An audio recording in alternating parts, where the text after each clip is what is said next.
until I see your face, until I overflow.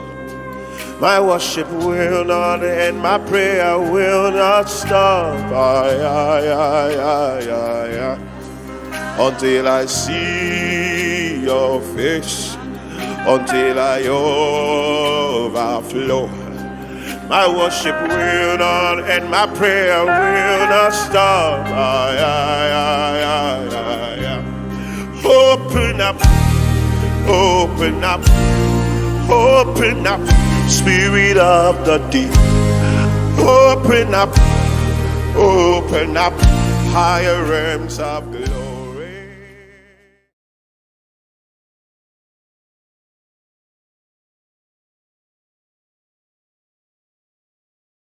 Parce que individuellement nous sommes l'église, mais qu'on prie pour l'église corps de Christ et qu'on prie pour les églises locales. Chaque église locale, je vous assure, il n'y a rien de plus difficile que de gérer des hommes. Il n'y a rien de plus difficile que de gérer des êtres humains. L'être humain est complexe. L'être humain est complexe. Et le Seigneur nous a donné une chose, c'est le libre arbitre. Donc l'être humain a la capacité d'accepter ce que tu lui dis ou de refuser, de se soumettre ou de se rebeller. Voyez, de reconnaître ou de rejeter. Et c'est pas facile. Alors prions pour les bergers, prions pour les pasteurs, prions pour les dirigeants, prions même dans les nations là, les chefs d'État, toutes ces personnes là, quand il faut gérer des êtres humains, ce n'est pas facile. C'est simple d'être là et de dire oui, là, ça ne va pas. C'est facile de parler. Mais pour gérer et solutionner le problème, c'est tout autre. Il y a des gens qui ne dorment pas la nuit pour essayer de traiter tel cas ou telle situation. Alors prions pour eux. Alléluia. Prions pour eux. Et pour finir, au fait, j'avais la pensée de Samson. J'avais la pensée de Samson. Samson, on sait qu'il a été établi juge sur Israël. Samson, avant même qu'il ne naisse, il y a eu une alliance qui a été faite. L'ange est venu et l'ange a parlé à Manoach.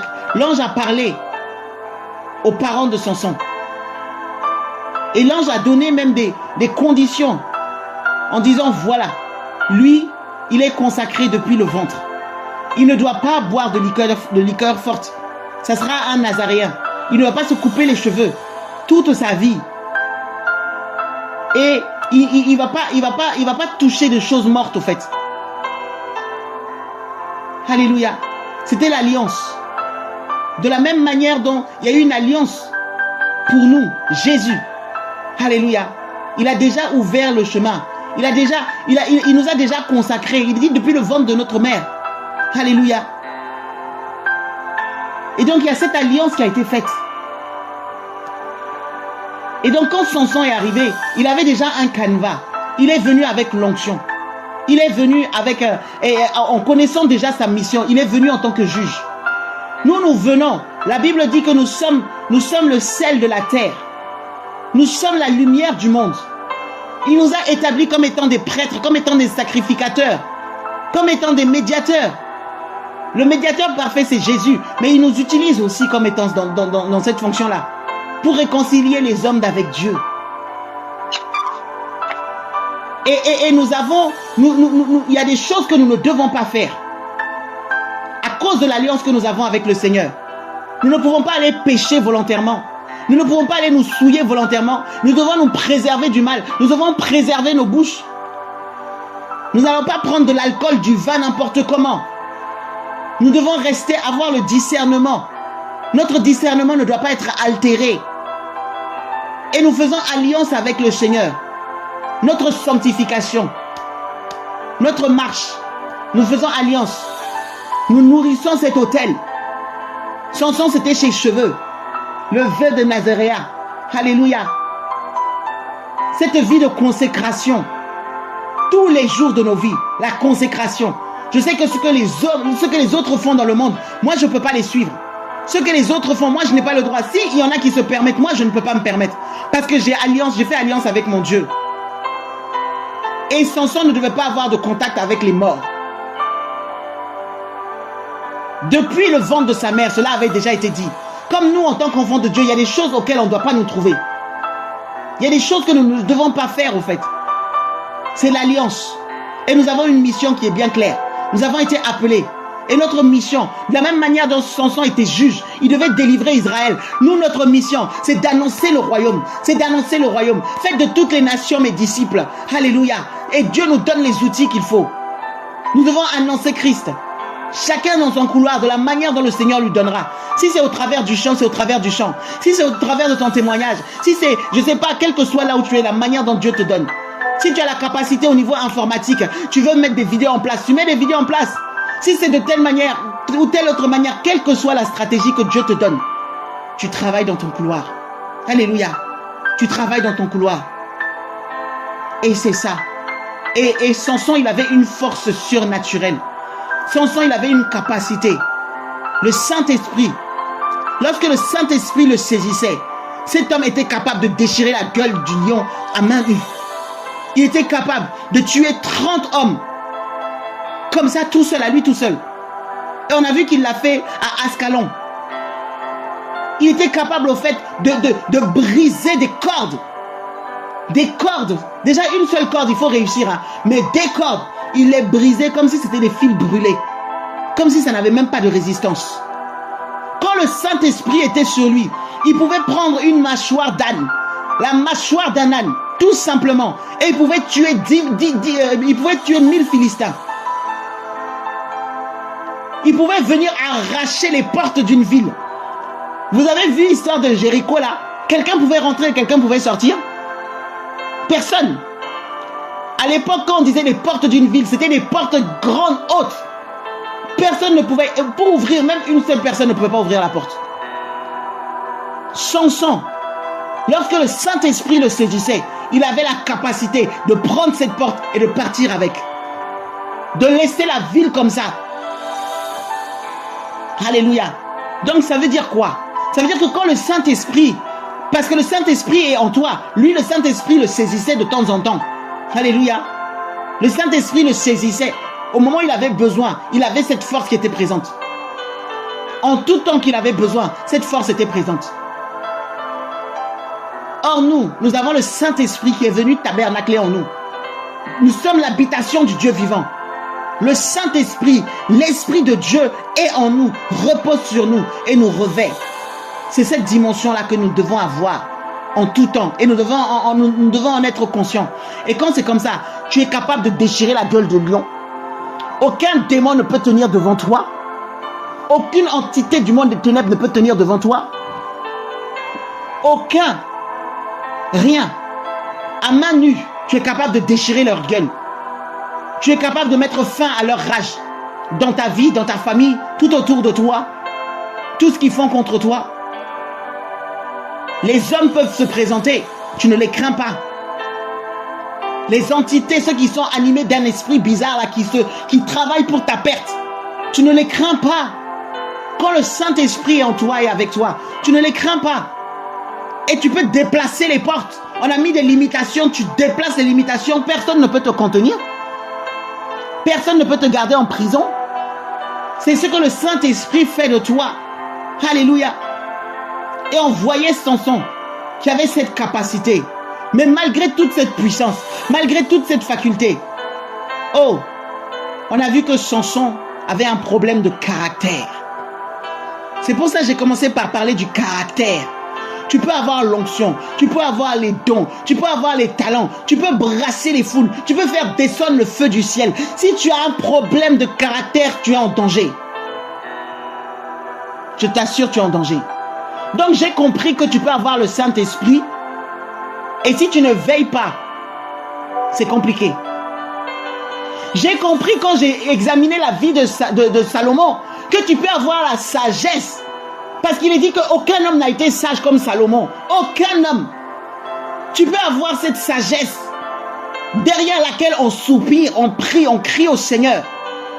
Tu as tellement la sagesse, Dieu même t'a donné la richesse, tout. Mais finir mal.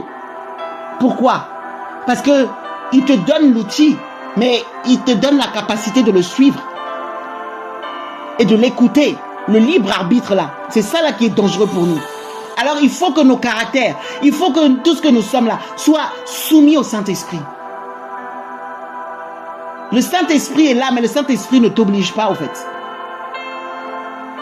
Le Saint-Esprit est là, mais il ne t'oblige pas. Il collabore avec toi. Donc si tu décides de prendre les devants, c'est chaud. Alléluia. Et quand on regarde Samson, il a déjà commencé à s'allier à des mauvaises personnes. Lui, son problème, surtout par rapport aux femmes, c'était compliqué. Il va aller épouser une femme. Il va aller épouser la femme de Timna. Il va aller épouser une prostituée à Gaza. Il va encore aller se lier à Dalila là-bas. Les femmes. Pourtant, il était consacré à l'Éternel. Et normalement, le peuple d'Israël ne devait même pas aller épouser des femmes étrangères. Il ne devait même pas aller s'allier aux femmes étrangères. Mais parce que tu es juge, des fois, il y a des choses que Dieu peut permettre. Parce que tu as un mandat. Tu as des choses que Dieu peut permettre. Mais il faut faire attention. Ça peut te perdre. Ça peut te perdre si tu ne veilles pas. Samson, il s'est laissé aller. Tout comme Salomon, il est parti épouser des femmes, avoir des concubines. Il en a eu tellement qu'elles ont tourné de son cœur, elles ont détourné son cœur. Tu es le roi, tu es établi sur le peuple, tu es établi sur la nation. Il y a des choses que tu fais, Dieu ne va pas forcément te frapper, parce que tu es dans une alliance particulière avec lui. Mais ça ne veut pas dire que tout ce que tu fais est bon. Alors il faut que toi-même tu saches où t'arrêter. Il faut que toi-même tu saches que même si on ne vient pas te dire, même si Dieu va aller frapper Aaron et puis Myriam parce qu'ils ont murmuré, Dieu peut. Mais toi, tu dois faire attention comment tu te comportes. Tu dois faire attention, tout n'est pas permis. On peut dire tout est permis, mais tout n'est pas utile. Alléluia. Allez épouser une femme, puis une autre femme, puis une autre femme. Et à force d'écouter Dalila, à force d'écouter Dalila, à force d'entendre, la Bible dit à un moment, son âme même s'est impatientée à la mort. Lui qui devait produire la vie, lui qui était le libérateur, lui entre les mains de qui il y avait tout un peuple. Et il était souvent impulsif. Il agissait sous la colère. Il faisait les choses sous la colère. Il faisait les choses sous la colère. À aucun moment, tu vas voir que Samson s'est levé et il a agi au nom de l'Éternel. Je n'ai pas vu dans la Bible que Samson s'est levé et qu'il a fait une action au nom de l'Éternel. La plupart du temps, c'était pour lui. Oh, parce qu'il y avait un problème, on a donné sa femme à telle personne, il va se lever. Oh, parce qu'il est parti là, il y a eu tel truc par rapport aux femmes, il va se lever. Il travaillait pour lui-même. Le Seigneur peut nous mettre des dons, hein, mais il faut que ça soit à son service, je vous assure. Ça doit être à son... Le Seigneur a dit, ne vous réjouissez pas de ce qu'on dit que les démons vous sont soumis. Ne vous réjouissez pas de ce qu'on peut dire que vous avez guéri des malades. Ne vous réjouissez pas de ces choses. Réjouissez-vous plutôt de ce que votre nom est inscrit dans les ciels. Parce que le don là, c'est Dieu qui donne. C'est pas parce qu'il t'utilise que tu es plus que quelqu'un d'autre.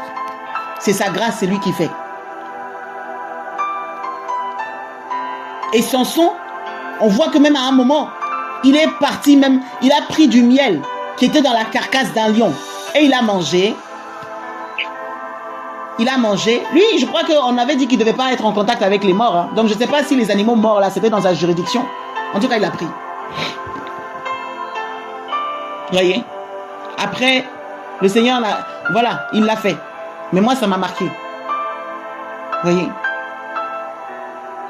Donc le caractère. Que le Seigneur nous donne ce caractère qu'il faut. Que nous ayons l'objectif du royaume. L'objectif du royaume.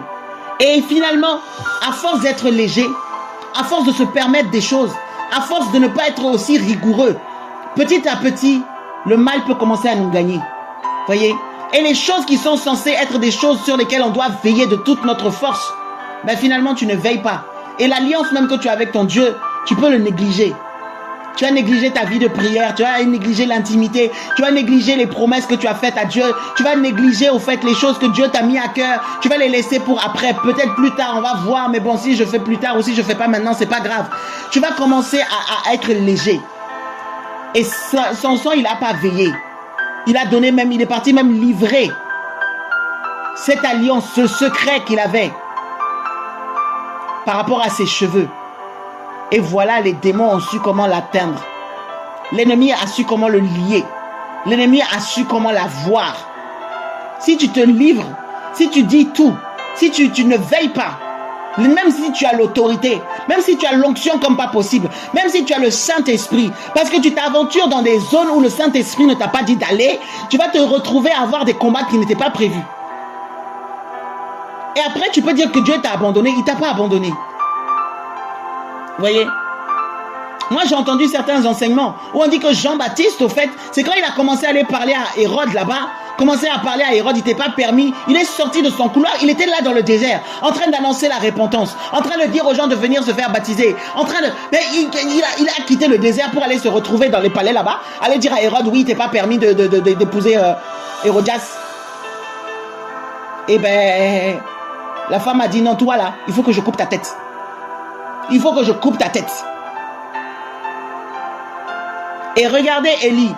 Quand Jézabel a voulu couper sa tête, Élie est resté dans son couloir. Élie a fui. Mais à aucun moment, la tête de Élie n'a été coupée.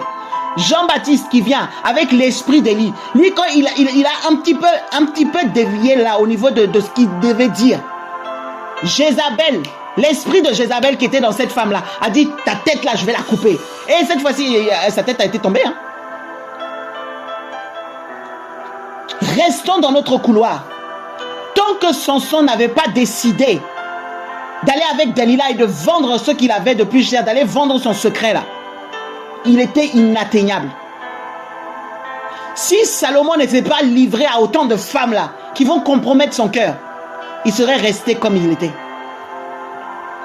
Vous voyez, il y a des fois où même si on a l'esprit, même si on a la sagesse, même si on a la force, même si on a la puissance, même si on a l'autorité comme pas possible, si nous-mêmes on sort de nos juridictions, si nous-mêmes on sort de ceux du couloir dans lequel Dieu nous appelle, on va aller ramasser des combats et après on va dire, Seigneur, tu étais où? Vous voyez?